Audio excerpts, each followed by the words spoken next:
सुंदर जे सावंत बुवा फार जुने परिचित आहेत आमचे, त्यांच्याकडून सुद्धा 100 रुपयाचं पारितोषिक आलेलं आहे, स्वीकारतो. धन्यवाद धन्यवाद धन्यवाद.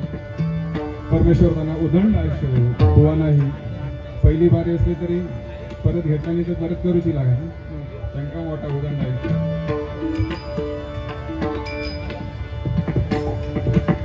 बुवा ते खरंच वेळेचं बंधन आहे. तुम्ही यायच्या अगोदर ते मला सांगत होते तुम्ही तुमचं भजन करून घ्या, बुवा आल्यावर नंतर काय तर 2020 करा, कारण त्यालाच माहित नसतं बहुतेक 2020 काय आहे म्हणून. तुमची आता तुम्हाला पण वेळ दिला होता, खरं तर तुम्ही थोडे वेळेवर यायला पाहिजे होतं. भय रवतात ढांगवर आणि एवढं उशीर. डबल बारी असताना माणूस सिंगल बारी सोडत नाही. काहीतरी तरी शिक्षक सांगू होताना करून ये बाबा तू. उशीर झाला, 1 तास उशीर झाला त्याच्यामुळे आमची आता तुम्ही मगाच सांगले मी, तुम्ही उरलेले आहात त्याच्यात.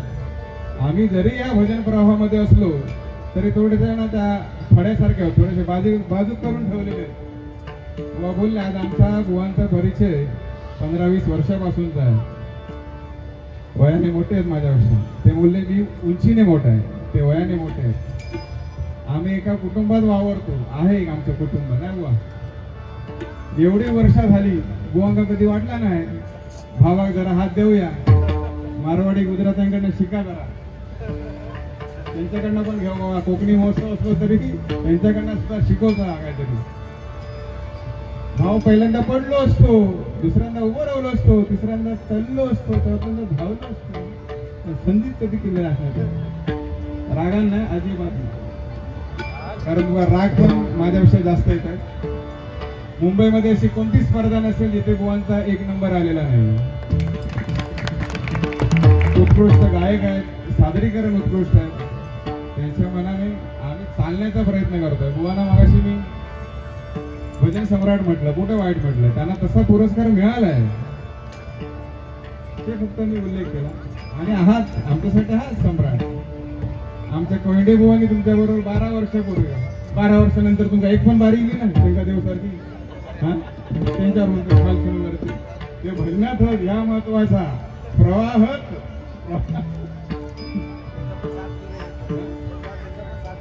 मग तुमचा पण साथ केलेला आहे की नाही.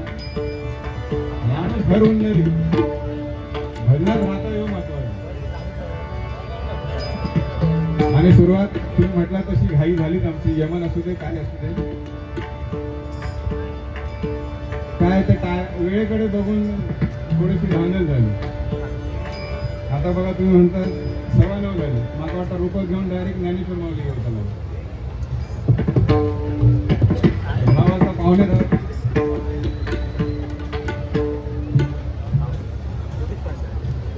सन्माननीय योगीजी पांचाळ यांच्याकडून 100 रुपयाचा अनमोल पारितोषिक आला, स्वीकारतो. त्यांना आयुष्य त्यांना ईश्वर प्रदान करो.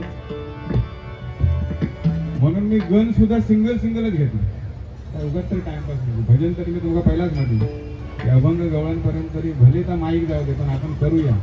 कारण तुम्ही जसा म्हटला तसा ज्या सम्राटाने आपल्याला हे जे दिलंय मार्ग, ही जी गादी दिली आहे ते चालवणं आपलं काम आहे. आता काय तुम्ही म्हटलं तसा की वाईट बोलू विचार करू तो लागत नाही. तोंडा गेला का बोलला मोकळू झालो, गाळी घालू काय तुम्ही एक घाला बघा मी 4 घालतो. पण चांगला म्हणण्यासाठी विचार करू का लागतो की बाबा काय बोलू काय नको. आता हे डोळे लावून बसले, मग किती वर्षांनी बारी करतो म्हणजे असं वायफाय काय बोलला तर त्याला काय थोडंसं धांदल इकडे तिकडे होणार. मायबाप रसिक प्रेक्षक आहेतच, सांभाळून घेणारे. तुम्ही पण घ्या.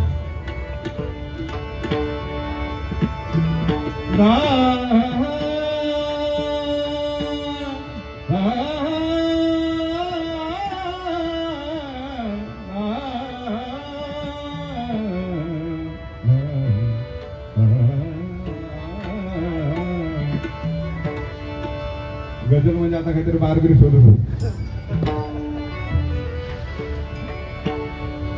स्वय श्री राम प्रभू ऐकती कुशल रामायण गाणे. स्वय श्री राम प्रभू ऐकती कुशल रामायण गाणे.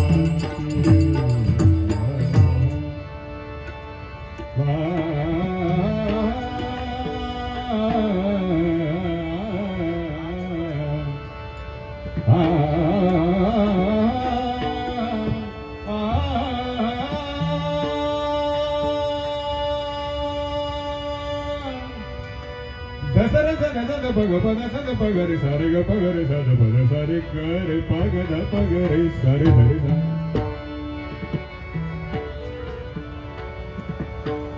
रूप रूप म्हटलं की पांडुरंगाची. आमच्या जोडेवाल्यांचा रूप बघा. घरी विचार करत होतो आज या डबल बारीचा गाडा दोघं मिळून ढकलू. हे येऊन बघताय तो जोडेवालो. बुवाने सांगितलं हे त्रासान झालेला नाही त्यांचा. काय ज्याच्यावर बायकोचा प्रेम जास्त त्याचे केस जाते. आई जेव्हा डोक्यावरून हात फिरवताना तेव्हा केस येऊ लागतो येत, आणि बायको जेव्हा फिरवताना तेव्हा ते जाऊ लागतं. ह्याच्यावर विचार करा बुवांवर माऊलीचा किती प्रेम आहे. आम्ही थोडी कम नशिबीत म्हणत आहोत. वाईट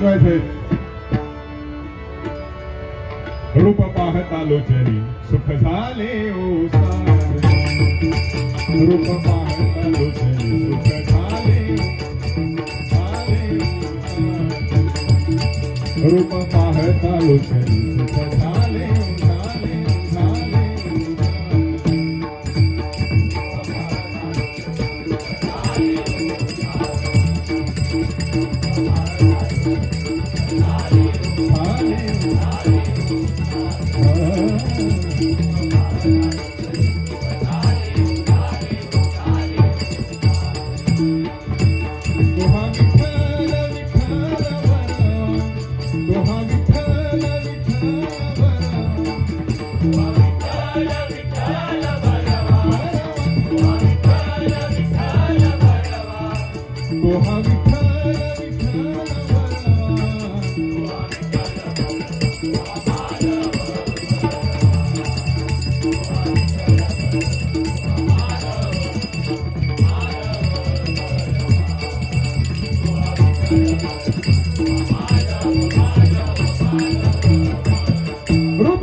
रूप पाहायचं नसेल तर शिवरायांचं रूप. शिवरायांचे 8वे रूप, 8वा प्रताप, 8वा सापेक्ष भूमंडळ. आणि आपण नामस्मरण करतोय पांडुरंगाचं रूप, रामाचं रूप. अगदी महाद्वारी प्रभू श्रीरामांची मूर्ती आहे. तो हा विठ्ठल बरवा, तो हा माधव बरवा.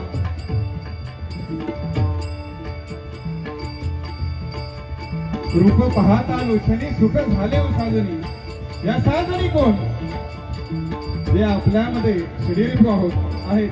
काम, क्रोध, मोह, माया, मद, मत्सर. एकापेक्षा एक बलाढ्य राक्षस एकाने जरी लोक वर काढायचा प्रयत्न केला तरी आपल्या आयुष्याचं वाटोळं मातेनं पुढं काय म्हणाल नाही. असे एकापेक्षा एक बलाढ्य रूप राक्षस जे रूप पाहून सुखावतात ते पांडुरंगाचं रूप. सुख झाले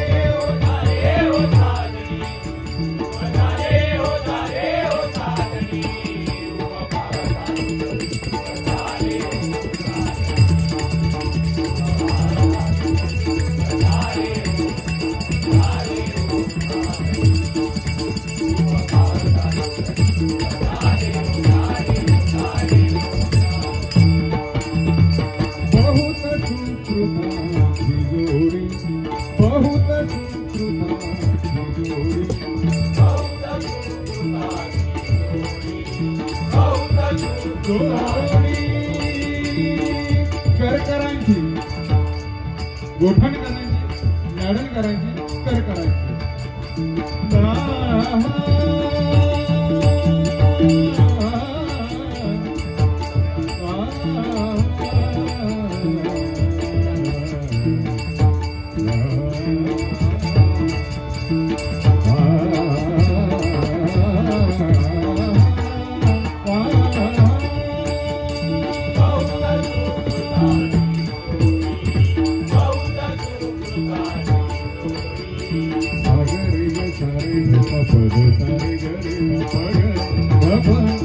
साध पद पग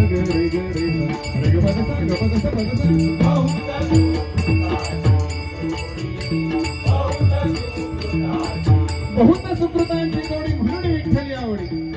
हे नामस्मरण, हे रामनाम आमच्या मुखातून येत आहे, हे सहजासहजी नाही. कुठेतरी सुकृत्यांची जोड आमच्या गाठीशी आहे, तुमच्या गाठीशी आहे. नवविधा भक्तीमध्ये श्रवणाला जास्त महत्व दिलेलं आहे.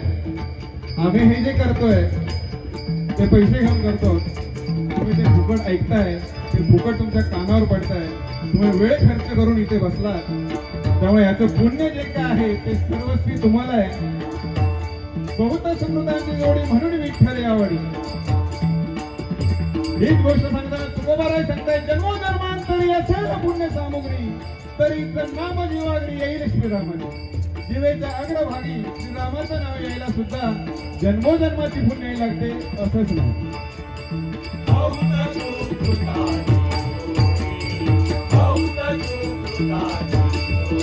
म्हणून विठ्ठली आवडी, म्हणून विठ्ठली आवडी, म्हणून विठ्ठली आवडी, म्हणून विठ्ठली आवडी. तोहा विठ्ठल, तोहा विठ्ठल, तोहा विठ्ठल, विठ्ठल बरवा.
अर्थात ज्ञानेश्वर माऊली सांगतायत, सर्व सुखाचा आधार, सुखाचा व्यवहार सुख लाभ झाला, आनंद कोंदला मागे पुढे. नामस्मरणाच्या या मार्गातून व्यवहार सुधारला आणि कुठेतरी नामस्मरणामुळे देवाच्या संगतीत, देवांच्या पंक्तीत बसण्याचा मान मिळतोय, तो या नामस्मरणामुळे. ज्ञानेश्वर माऊलींनी आपली समाधी जाहीर केली. भावनांना सांगितलं की मी समाधी घेतोय आणि सर्व भावनांनी टाहो फोडला की ज्ञाना हे तू काय करतोय, असं करू नको, सुवायचं काय तुझं. आणि त्यानंतर ज्ञानेश्वर माऊली त्यांना म्हणाले की मी 3 वर्ष थांबेन आणि 3 वर्षानंतर मी संजीवनी समाधी घेईल. या 3 वर्षामध्ये ज्ञानेश्वर माऊलीने जे काव्य केलं ते बाप रखमा देवीवरू अर्थात पांडुरंगाच्या नावाने. सर्व सुखाचे आगर बाप रखमा देवीवर, सर्व सुखाचे आगर बाप रखमा देवीवर. विठ्ठल विठ्ठल विठ्ठल,